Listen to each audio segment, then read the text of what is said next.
ఓం సదాశివసమారంభాం వ్యాసశంకరమధ్యమాం అస్మదాచార్యపర్యంతాం వందే గురుపరంపరాం.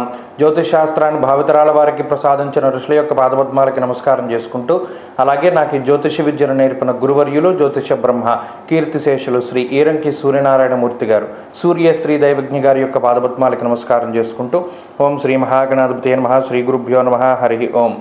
వీక్షకులందరికీ నమస్కారం.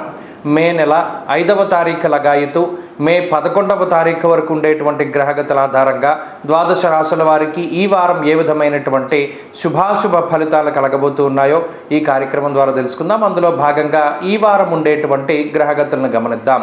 ఈ వారంలో శుక్రుడు రవి గ్రహం మేషరాశి యందు సంచారం చేస్తూ ఉండగా, వృషభ రాశి యందు గురుగ్రహం యొక్క సంచారము, అలాగే కన్య యందు కేతువు, కుంభరాశి యందు శనేశ్వరుని యొక్క సంచారము, మీనరాశి యందు కుజ బుధ రాహుగ్రహాలు సంచరిస్తూ ఉండగా, చంద్రుడు మీన మేష వృషభ మిథున రాశుల్లో సంచారం చేస్తూ ఉన్నారు.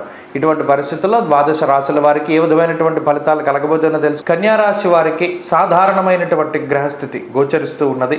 ప్రత్యేకించి షష్ఠ స్థానమందు ఈ రాశి వారికి శనేశ్వరుడు యోగిస్తూ ఉండడం, అలాగే భాగ్యస్థానమందు గురుగ్రహం యోగిస్తూ ఉండడం, అలాగే ఈ రాశి వారికి చంద్రబలం ఈ వారం అధికంగా ఉండడం వెరసి శుక్రుడితోటి కలుపుకొని 4 గ్రహాల తాలూకు శుభ ఫలితాలు ఉన్నాయి. అష్టమ రవి యొక్క దోషం ఉన్నప్పటికీ కూడా మిగతా గ్రహాలు యోగిస్తూ ఉన్నటువంటి కారణం చేత ఆరోగ్యపరమైనటువంటి సమస్యలు ఏవి కూడా ఈ వారం కనబడడం లేదు.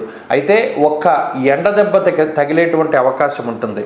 శరీరం బాడీ డీహైడ్రేట్ అయిపోతూ ఉండడం, అనగా శక్తిని కోల్పోతూ ఉండడం, నీరసము నిస్సత్వ లాంటివి మాత్రం కొంత అధికంగా వస్తాయి. కాబట్టి ఎండలోకి వెళ్ళేటప్పుడు మాత్రం చాలా జాగ్రత్తగా ఉండాలి. ఈ ఒక్క నియమాన్ని కనుక పాటించగలిగితే మిగతా అన్ని పద్ధతులు కూడా చాలా బాగున్నాయి. అనగా ఒక ప్రణాళికాబద్ధమైనటువంటి జీవనాన్ని గడపడానికి ఈ గ్రహస్థితి ఉపయుక్తంగా ఉంటుంది.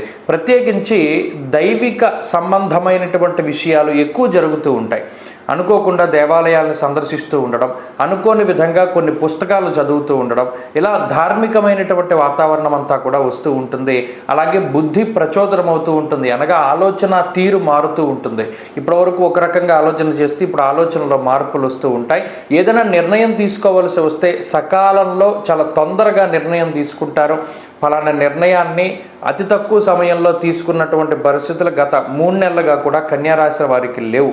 ఇప్పుడు ఆ పరిస్థితులు కనబడుతూ ఉన్నాయి. అంతేకాక కుటుంబ సభ్యులు మీకు సానుకూలంగా ఉంటారు. అలాగే మీరు కూడా కుటుంబ సభ్యులకి కొంత సానుకూలంగా వ్యవహరిస్తూ ఉంటారు. దీనివల్ల సామరస్యమైనటువంటి ధోరణి కనబడుతూ ఉన్నది. అలాగే జీవిత భాగస్వామితో ఉండేటువంటి పరిస్థితులు చాలా బాగున్నాయి. ప్రత్యేకించి కన్యారాశి వారు మరొక విషయమందు, అనగా చర్మ సంబంధమైనటువంటి సమస్యలు, ఈ విషయమందు మాత్రం కొంత జాగ్రత్తలు తీసుకుంటూ ఉండాలి. అలాగే ఉద్యోగపరంగా కన్యారాశి వారి యొక్క స్థితిగతులు చాలా మెరుగ్గా గోచరిస్తూ ఉన్నాయి. ఈ వారంలో ప్రత్యేకించి ఏదైనా ట్రాన్స్ఫర్లు కానీ, లేదా మీరు కోరుకున్నట్టు ఉద్యోగం మార్పు లేదా ఉద్యోగంలో ఎదుగుదలని సంపాదించుకోవడానికి అవకాశం ఉంటుంది. వ్యాపార పరంగా కన్యారాశి వారికి ఈ వారం చాలా సానుకూలమైనటువంటి గ్రహస్థితి గోచరిస్తూ ఉన్నది. వ్యాపార లాభానికి అవకాశం ఉంటుంది. అలాగే స్త్రీలకు ప్రత్యేకించి ఈ గ్రహస్థితి సానుకూలమైనటువంటి వాతావరణం, ప్రత్యేకించి ఆరోగ్యాభివృద్ధిని సూచిస్తూ ఉన్నది. ఉద్యోగ వ్యాపారాలు చేసేటువంటి స్త్రీలు లాభపడడానికి అవకాశం ఉంటుంది. విద్యార్థులకి గ్రహస్థితి పూర్తిగా అనుకూలంగా ఉంటుంది. కన్యారాశి వారి వారంలో మరింత అనుకూలమైనటువంటి ఫలితాలను సాధించడానికై ఆంజనేయ స్వామి వారి యొక్క ఆరాధన చేస్తూ ఉండడం చెప్పదగినటువంటి సూచన. ఈ వారంలో కలిసొచ్చేటువంటి రోజు శనివారంగా చెప్పవచ్చును. అదృష్ట సంఖ్య 1, అదృష్ట వర్ణము ఆకుపచ్చ. తదుపరి తులారాశి.